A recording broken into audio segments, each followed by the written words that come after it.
Welcome to Saturday morning news recap here on 411 Now. This is for the news crime recap for the week of April 15th through April 22nd.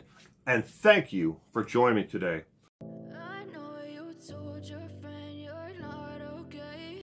Joe, go ahead and jump right into it. We are talking about Lori Vallow and Chad Daybell, Alex Cox, Zulma, Alex's wife, the entire thing. We have to look at the entire case because there's been a lot of really interesting people who have taken the stand and some statements that have to come out from the witness stand that are worth, actually looking at.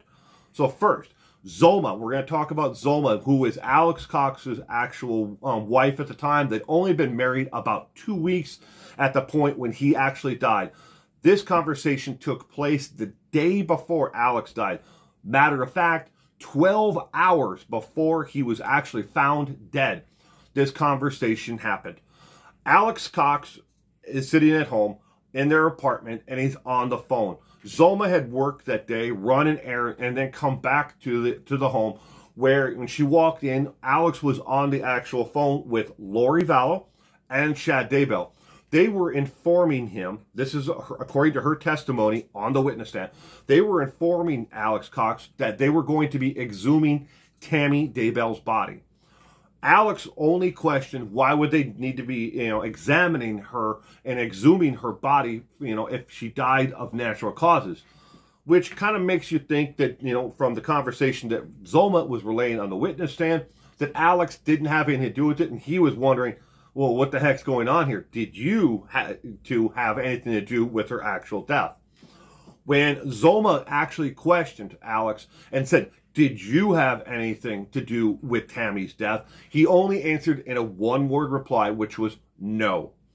Additionally, after that phone call, Alex to Zulma, this is all according to Zulma's testimony still, on the witness stand in the Lori Vallow trial, she said that Alex told her, I think they're going to make me the fall guy, or something to that effect. I'm paraphrasing to what he said to her. And as she was basically telling the story from the witness stand, it probably wasn't word for word, but he believed that Chad Daybell and Lori were going to use him as the fall guy in this situation and in this case of what was going on around them.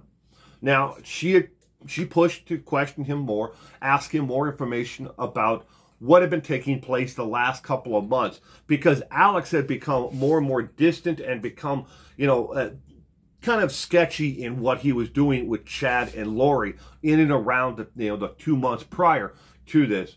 And of course, then the next day, before he could go into it again, where she could question him again, he was found dead in his actual home there, and it was determined that Alex Cox died of natural causes.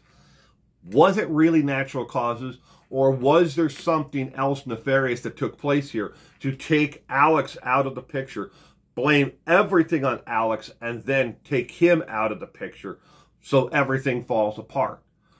Is this what they were planning? That is this, conspiracy theory that a lot of people have been running with. Additionally, we also learned that Tammy Daybell's actual cause of death was asphyxiation.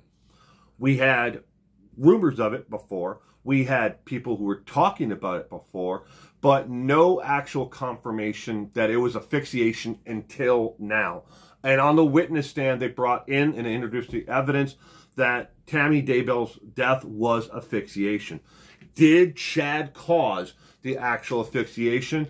Was it something that Chad and Lori did together? Did they have Alex help them? We don't know at this point, but it definitely brings up more questions than it does answers at this point. Additionally, moving on, staying with the Lori Vallow case, we found out that Chad Daybell thinks of himself as a Harry Potter type of character. Yes, able to cast spells and be able to enchant things, and that he could see visions into the future, and that he could, obviously we knew about the porthole back and forth where he could, move, from one place to another to speak with Lori. And he also believes, and this is according to the actual testimony itself in the transcript, Chad and Lori believed that here's where the average person in the Church of Jesus Christ Latter-day Saints were. They believed they were up here. I know, you can't see my hand because it's off of the camera. They believed that they were higher than the average person within the Church of Jesus Christ of Latter-day Saints, and that this is not uncommon for those who are actual members, at the top of the church, that they can see and communicate with Jesus Christ directly.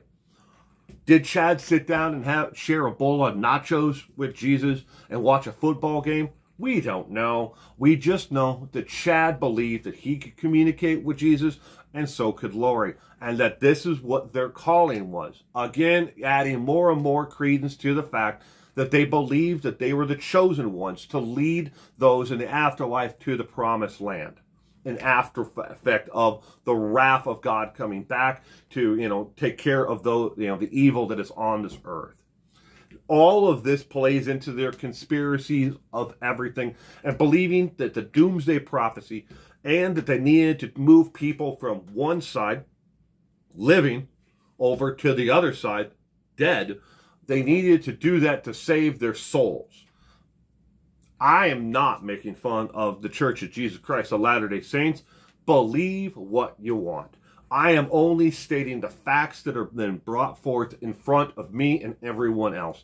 And I'm explaining it in basic, Cliff Notes version, so everyone can kind of understand it. So he believed that he was a Harry Potter-esque, individual that got him out of here so they could blame everything directly on Alex, get him out of here, so the whole thing, that any kind of prosecution or persecution after the fact down the road where we are today, because believe me, ladies and gentlemen, they both believe that they are being persecuted. They believe this is a religious persecution, which plays directly back into their actual beliefs that before the actual doomsday, day of the, the reckoning and coming, they believe that they will be persecuted for who they were and who they are and what they believe in. It plays into it all. And you need to also understand all these other fringe groups out here that believe in things that are even similar to Chad and Lori's beliefs are all watching this, because they believe the government is overreaching and that they are next in the line. An example of this would be David Koresh and his people down in Waco, Texas. They believed that they were being persecuted for their religious beliefs. Yes, the government definitely overstepped the line there, and they never had to go to that point where they were, especially for a simple gun violation. But regardless, not looking at that part, but they believed that it was religious persecution, and all these other groups on the outskirts who were watching what was happening to David Koresh and his people believed that they were next. And in some cases, they actually had self-fulfilling prophecies of that. So there's a larger ramification here of not just Lori Vallow and Chad Daybell. You need to make sure you understand how it looks to the rest of the population out there and these fringe groups within organized religion. Evidence has come out about her visions and her ability to foresee the future.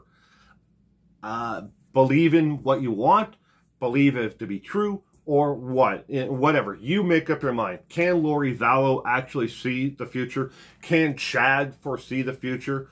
Leave me a comment down below this video and let me know. Do you believe that there are people who walk amongst us here on earth in the physical form that are able to foresee the future, and can they actually predict when the next coming of Christ is going to be?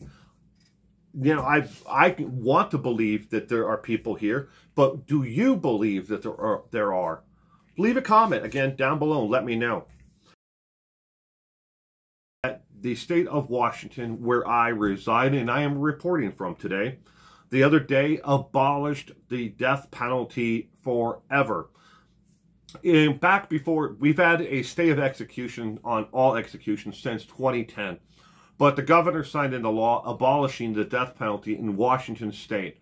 Again, Oregon is still on a leave of moving forward on the prosecutions and carrying out of the death penalty. Idaho just added new methods of execution, but Washington State, the death penalty is now been deemed unconstitutional and has been struck down and will not be moved forward from.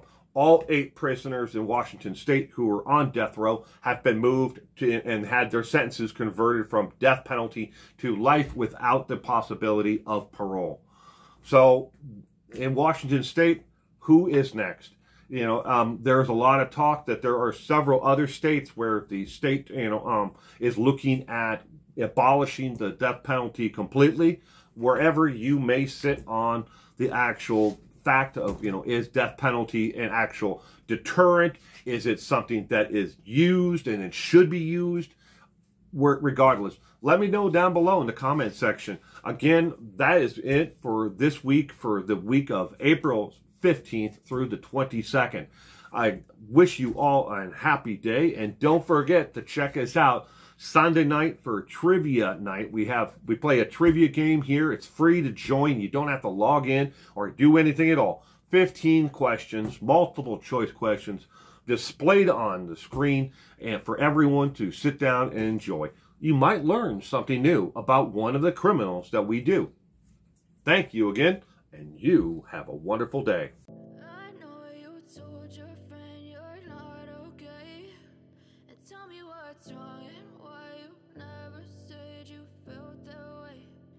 Guess you're trying to stay strong and fake a smile until